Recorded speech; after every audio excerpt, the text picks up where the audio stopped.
Super star Rajinikanth அவர்களை பிரேமலதா விஜயகாந்த் பார்த்ததாகவும் அவங்க விஜயகாந்தோடைய தேமுதிக கட்சியில் இணைய போவதாகவும் ஒரு தகவல் வைரலாக பரவி கொண்டு இருக்கு. அதை பற்றின என்ன விஷயம் நம்ம இந்த வீடியோவில் முழுசாக தெரிஞ்சுப்போம்.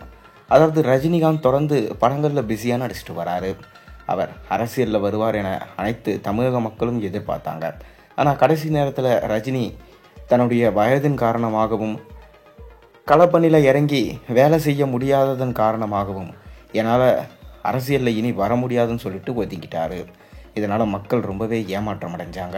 அதை தொடர்ந்து மக்களுக்காகவும் ரசிகர்களுக்காகவும் தொடர்ந்து அடுத்தடுத்த படங்களில் நான் நடிப்பேன், மக்களை மகிழ்விப்பேன் என 75 வயதுலேயும் அடுத்தடுத்து படங்களை நடித்து கொண்டு மக்களை மகிழ்விச்சிட்டு இருக்காரு.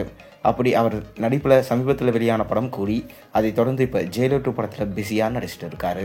இந்த ஜெயிலர் 2 படத்தை தொடர்ந்து ரஜினி கமல் இருவரும் இணைந்து படம் பண்ணுவாங்க என்று எதிர்பார்க்கப்படுது.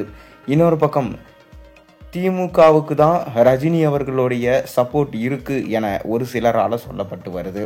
ஆனாலும் இன்னொரு பக்கம் அவர் பாஜகவுக்கு தான் சப்போர்ட் பண்ணுவார் என இன்னொரு பக்கம் சொல்லப்பட்டு வருது. ஆனாலும் ரஜினி யாருக்கும் சப்போர்ட் பண்ண மாட்டார். ரஜினி என்றைக்குமே தலைவர், அவர் என்றைக்குமே அவருடைய பாதையில் தான் இருப்பார் என சொல்லப்படுது. அதை தொடர்ந்து இப்போ லேட்டஸ்ட்டாக ஒரு தகவல் போய்கொண்டிருக்கு. அதாவது பிரேமலதா விஜயகாந்த் ரஜினியை போய் சந்தித்தாங்களாம். தன்னுடைய தேமுதிக கட்சியில் இணைய வேண்டும் என்று கோரிக்கை வச்சாங்களாம். ரஜினியும் அதை ஏற்று என்னுடைய நண்பர் விஜயகாந்த் அவர்களுக்காக நான் இந்த கட்சியில் களப்பணி ஆற்றுறேன், உங்களுக்காக இந்த கட்சியில் நான் இணையிறேன் என சொன்னதா தற்போது வேகமாக இணையத்தில் வைரலாக இந்த விஷயம் பரவி கொண்டு இருக்கு. ஆனால் இன்னொரு பக்கம் ரஜினி அப்படியெல்லாம் சொல்லலை.